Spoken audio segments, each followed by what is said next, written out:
menyoroti kecurangan TSM. Itu kita buktikan.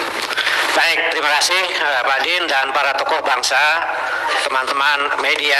Saya ingin share di dalam kesempatan yang sangat baik ini tentang apa yang disebut dengan TSM, terstruktur, sistematik, dan masif. Jadi menurut saya memang kecurangan ini sudah bersifat TSM. Mengapa?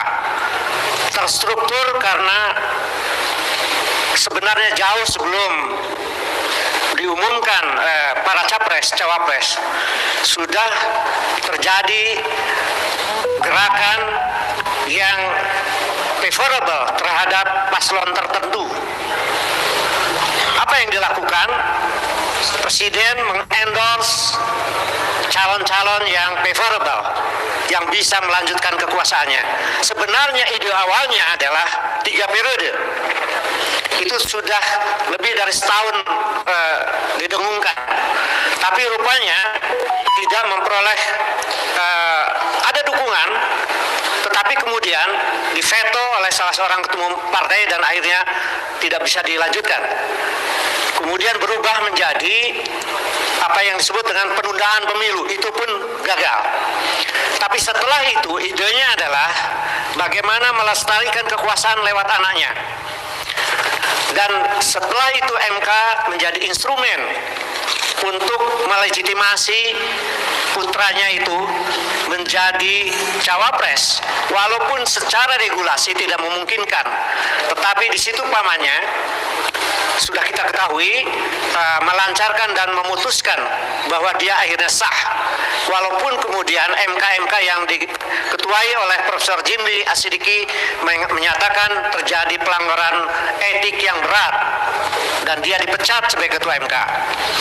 Nah, celakanya KPU yang menjadi bagian dari instrumen melestarikan kekuasaan tersebut itu meloloskan putra presiden ini menjadi cawapres, dan kemudian KPU meloloskannya, yang kemudian hari DPKP mengatakan ini adalah terjadi pelanggaran etik berat. Kemudian presiden dan seluruh aparatus negara memobilisasi seluruh aparat, baik itu oknum TNI Polri, kepala dinas sampai ke kepala desa untuk memenangkan paslon nomor 2 tersebut. Tidak selesai sampai di situ, presiden, sekian menteri terlibat membagikan bansos baik berupa tunai maupun beras secara sangat vulgar dan mengatasnamakan itu adalah bantuan personal. Padahal bahkan itu di depan istana.